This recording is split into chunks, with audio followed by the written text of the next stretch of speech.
बच्चों, हमने पहले वीडियो में अनोखे राष्ट्रपति इस पाठ के लेखिका महादेवी वर्मा जी इनका परिचय देखा और डॉक्टर राजेंद्र प्रसाद इनके बारे में भी जानकारी देखी थी। अब हम पाठ को शुरू करेंगे। अब मैं आपको पाठ का अर्थ समझाती हूँ। आप सभी ने पाठ पढ़ा है।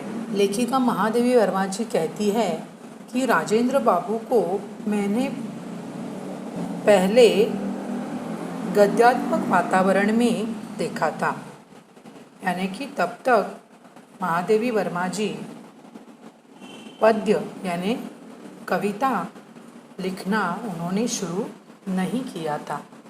वे छोटी थी और वे कॉलेज में पढ़ती थी, इसलिए वे कहती है कि मैंने शुरू में उन्हें, जब मैं साहित्य लिखना मैंने शुरू किया, उस वातावरण में मैंने उनको देखा था।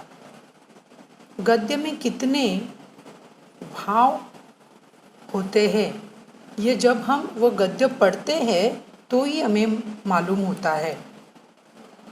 भावात्मक क्षणों की अटूट माला उस साहित्य में गूंथी होती है। यह कितनी गूंथी है यह माला, यह हम नहीं बता सकते।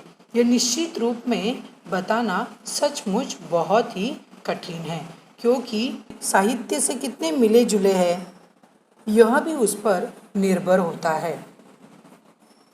लेखिका कहती है कि मैं प्रयाग यानी उत्तर प्रदेश में इलाहाबाद शहर में प्रयाग, यह जो स्थल है, इस शहर में वह बीए की विद्यार्थिनी थी और कॉलेज छूटने पर वह धीरे धीरे अपने घर भागलपुर में जा रही थी।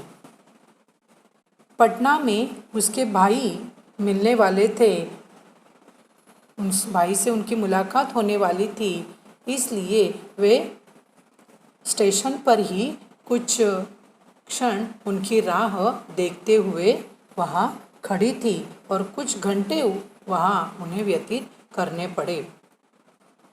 स्टेशन पर एक और 3 पैरों वाली बेंच पर देहाती वेशभूषा में कुछ नागरिक एक सज्जन को घिरे हुए थे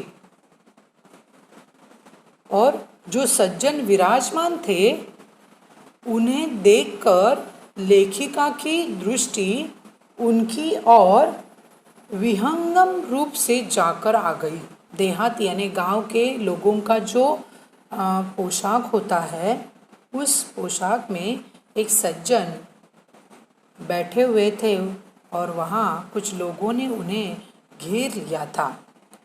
लेखिका कहती है कि उनकी जो दृष्टि है वो उनकी तरफ जाकर फट से लौट आई है। जैसे कि देखो, विहंगम यानी पक्षी जब उड़ता है तो अपनी दृष्टि डालकर वो ज़मीन के चीज़ों को निखार लेता है, देख लेता है। उसी तरह एक ही नज़र में लेखिका ने उन्हें देख लिया था। वास्तव में भाई से यह उन्होंने जान लिया था और उसके बाद उन्हें पता चला कि यह जो सज्जन है वो डॉक्टर राजेंद्र प्रसाद है। और लेखिका के मन में ध्यान आया कि अरे, इन्हें तो मुझे अभिवादन करना चाहिए, इन्हें तो मुझे नमन करना चाहिए। पहले ही दृष्टि में डॉक्टर राजेंद्र प्रसाद जी की जो आकृति उनके स्मरण में, उनके स्मृति में अंकित हो गई है, जो दर्शनी है वह उनके नज़रों में भर गई है, वह आकृति कई वर्षों तक उनके सामने जैसे कि वैसे रही है। क्योंकि उसके बाद भी जब भी कभी महादेवी जी ने राजेंद्र प्रसाद जी को देखा तो उसमें कोई भी बदलाव उन्हें नजर नहीं आया है।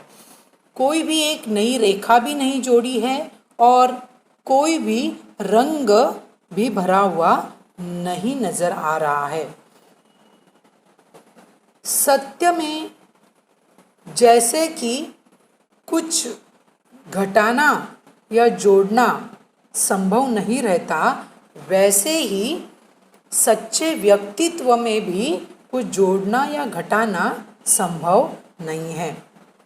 यानी कि जैसे कि किसी को अगर हमें सत्य बताना है, जैसे कि हम माँ पिताजी के साथ या फिर अपने अध्यापकों के सामने कुछ सत्य बताते हैं, तो उसमें हम कुछ ज़्यादा जोड़ नहीं सकते और उससे कुछ कम, यानी उसमें से कुछ घटा भी नहीं सकते।